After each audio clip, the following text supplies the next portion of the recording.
em duas dimensões. Uma é na dimensão individual e outra na dimensão coletiva.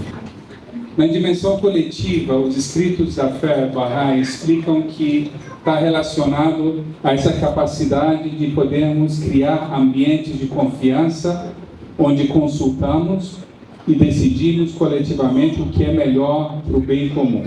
Então, a consulta se torna um instrumento para estabelecer a justiça. Mas no nível individual, então eu queria trazer alguns elementos que eu acho que são muito importantes. Uma das coisas que, então, nos escritos a gente vê sobre a justiça no nível individual é essa capacidade que a gente tem entre distinguir o que é verdade e o que é falsidade. Então, permite que cada indivíduo veja com seus próprios olhos e não com os olhos dos outros. Que possa, então, decidir através do seu próprio conhecimento e não por intermédio de conhecimento de outras pessoas.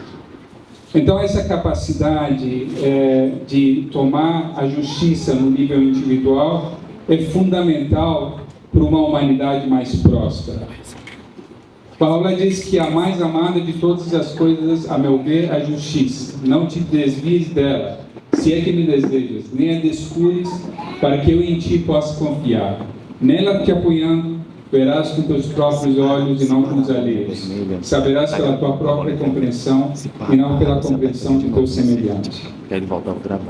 Em outra parte, Paulo, lá numa das epístolas, diz que o homem deve reconhecer a si próprio e reconhecer o que leva à sublimidade ou à humilhação, à glória ou ao rebaixamento, à riqueza ou à pobreza.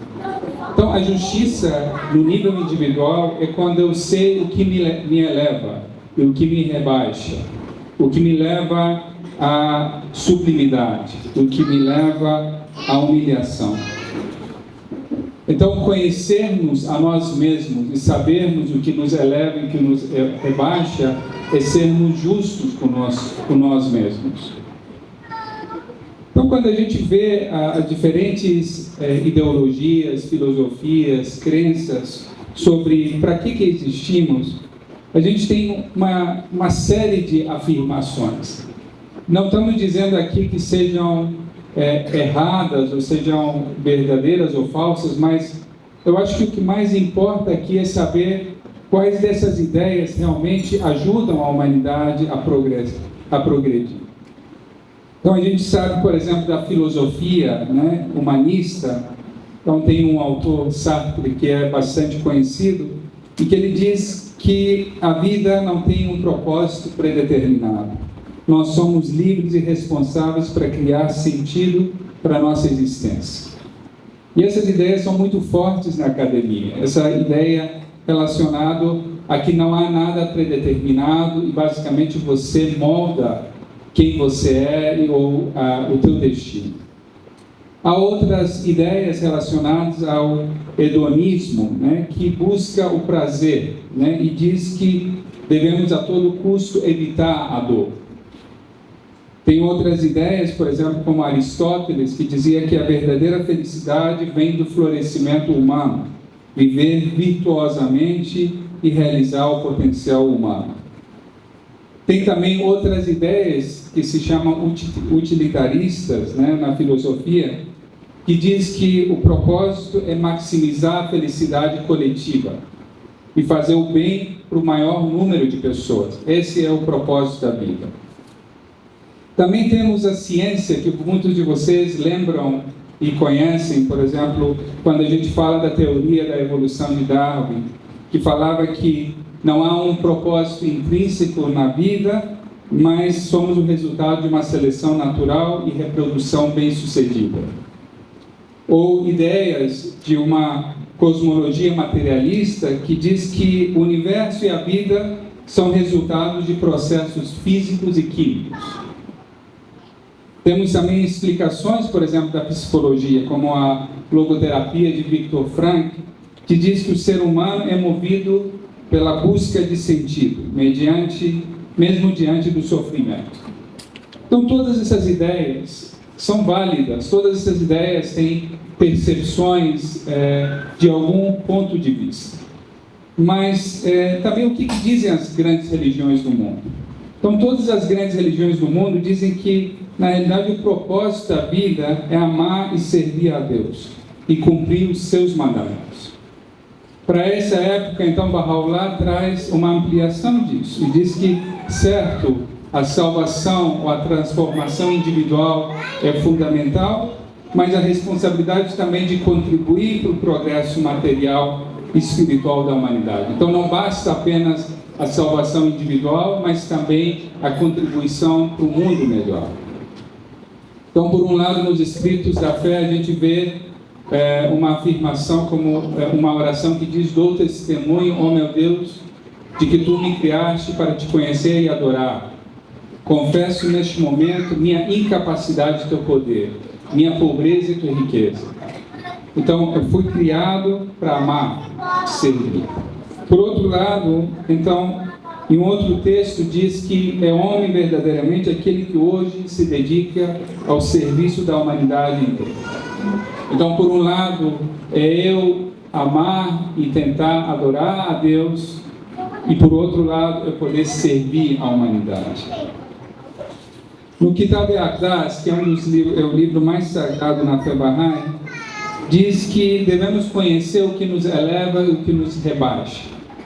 E numa passagem, em outro escrito, menciona que a maior tirania para uma pessoa é a ignorância. Então, se eu não conheço a mim mesmo, é a condição mais triste que um ser humano pode ter.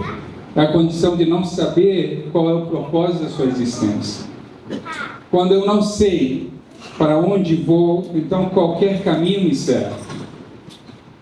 Assim, na dimensão individual, eu posso ser injusto comigo mesmo quando eu não entendo o que pode me elevar e me fazer florescer e poder demonstrar todo o meu potencial.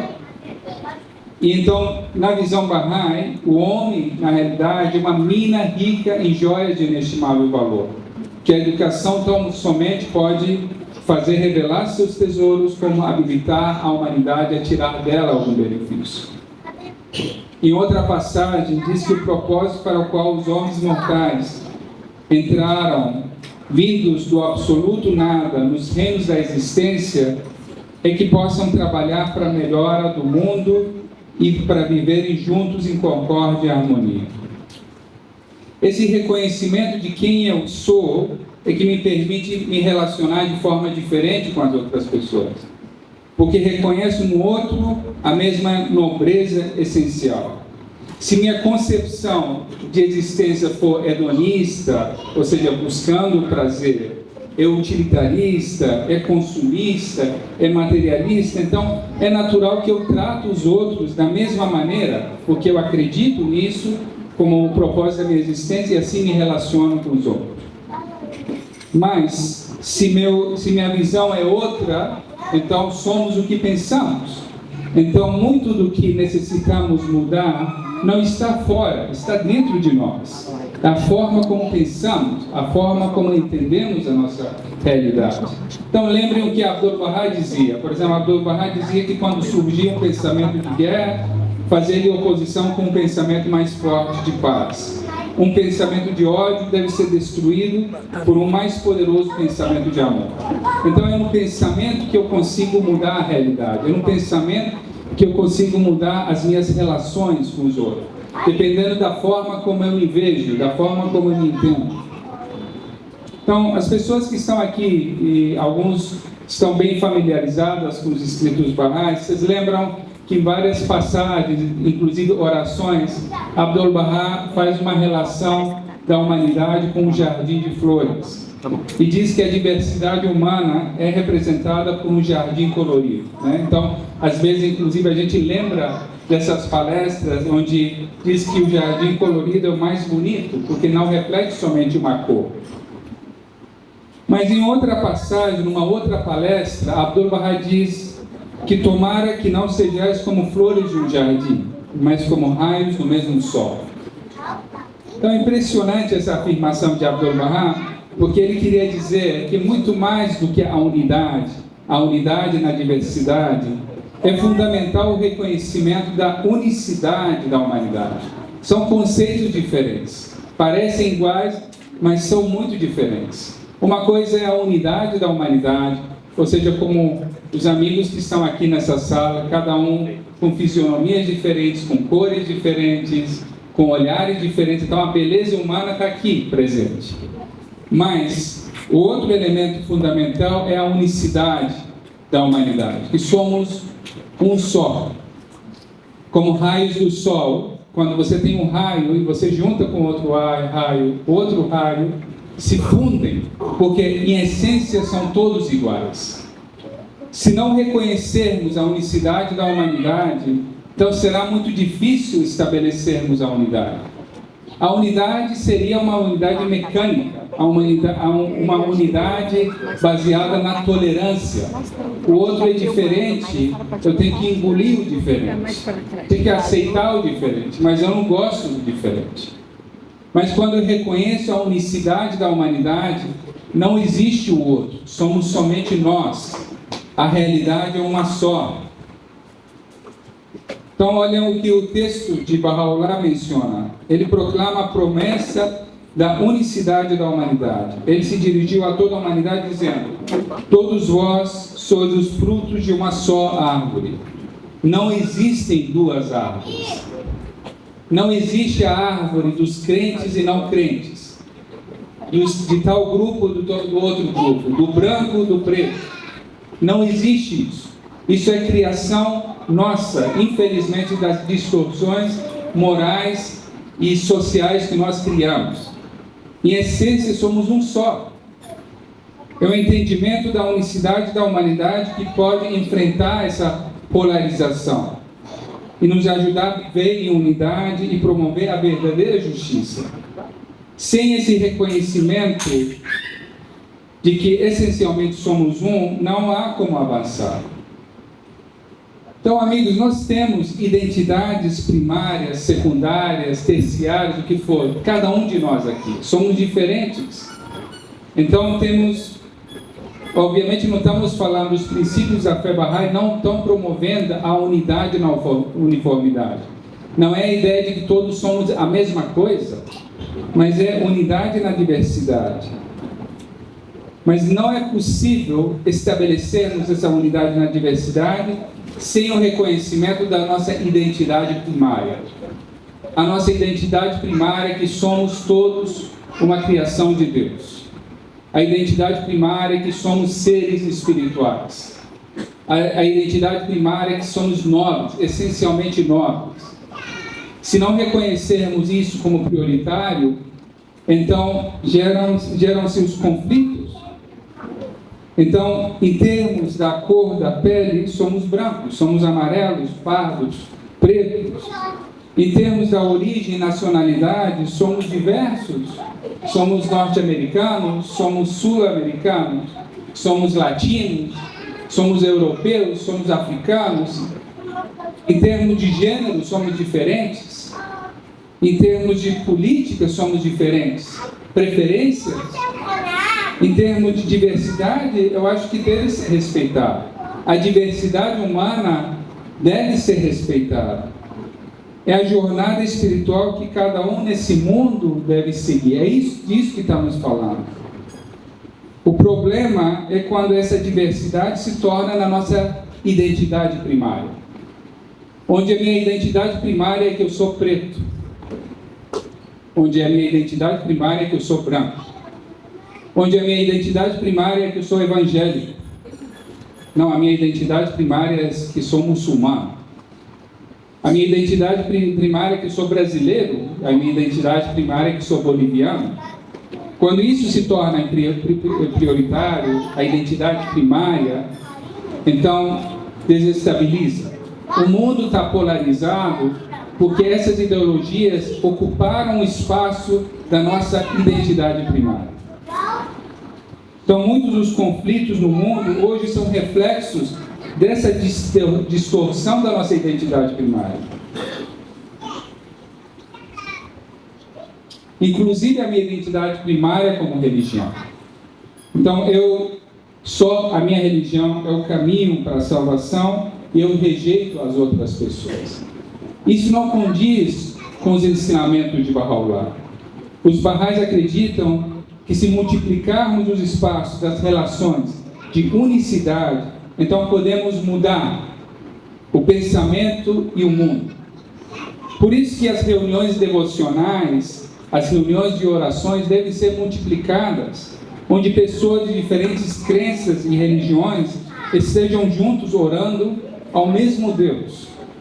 Por isso que as aulas de crianças devem ser multiplicadas, para que todas as crianças possam vivenciar espaços em que são incluídos e bem-vindos.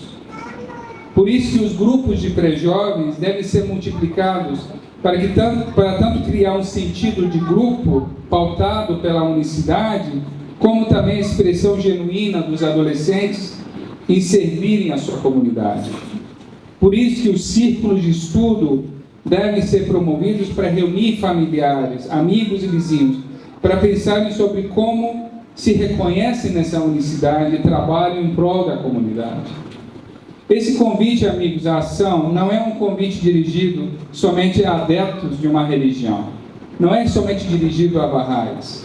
Seria até incoerente essa visão da unicidade da humanidade, a gente dizer que a revelação de Baha'u'lláh veio somente para os Baha'is. Ele veio para a humanidade como um todo. É um chamado para a ação, é um chamado para recriar uma outra sociedade. O que Baha'u'lláh na realidade deseja é que todos se sintam bem-vindos, todos reconheçam que têm um potencial de servir à humanidade e contribuir à sua transformação pessoal e coletiva. Que cada amigo e família que esteja aqui presente se comprometa em criar esses espaços de reconstrução do mundo, reconstrução das relações. Abdu'l-Bahá dizia que uma família é uma nação em miniatura. Assim, aprender sobre o novo padrão da vida familiar é, portanto, parte integrante do esforço em se aprender a liberar esse poder transformador de sociedade. Então, que as nossas famílias sejam essa semente de uma nova sociedade. A adesão ao princípio da unicidade da humanidade requer que se propicie aos filhos experiências que os protejam de todos os tipos de preconceitos, que lhes aprimorem o apreço à diversidade, coisas que contribuem para a habilidade de criar relações e unidade e harmonia em um mundo dividido. Então, tudo isso que estamos falando, da porta para fora, implica em ação. E todos os amigos aqui presentes são protagonistas, estão sendo chamados a serem protagonistas nesse processo. Não importa em que ponto estejam, não importa qual é a sua relação com os ensinamentos Baha'is, não é esse o ponto. O ponto é um chamado a uma transformação, a uma mudança. Eu tenho certeza que essa visão toda abrangente de Baha'u'lláh toca o coração de todos aqui presentes. Que as identidades secundárias não sejam um empecilho para que assumam essa jornada espiritual. Ser Baha'i não é um ponto de chegada, é um convite para uma jornada eterna ao Criador. Ninguém é perfeito, amigos. Ninguém está dizendo que é um ponto de chegada, um destino ser Baha'i. Ser Baha'i não significa rejeitar as outras identidades. Não significa deixar a igreja, não significa deixar certas tradições, mas quando nos tornamos Baha'is, damos luz e brilho a tudo que acreditamos. E somos mais coerentes com o propósito da nossa existência. Sermos dessa forma menos injustos com nós mesmos e com a sociedade. Abdu'l-Bahá dizia que ser Baha'i significa simplesmente amar a todos, amar a humanidade e esforçar-se por servi-la, trabalhar pela paz e fraternidade universais. Uma boa conferência a todos, amigos.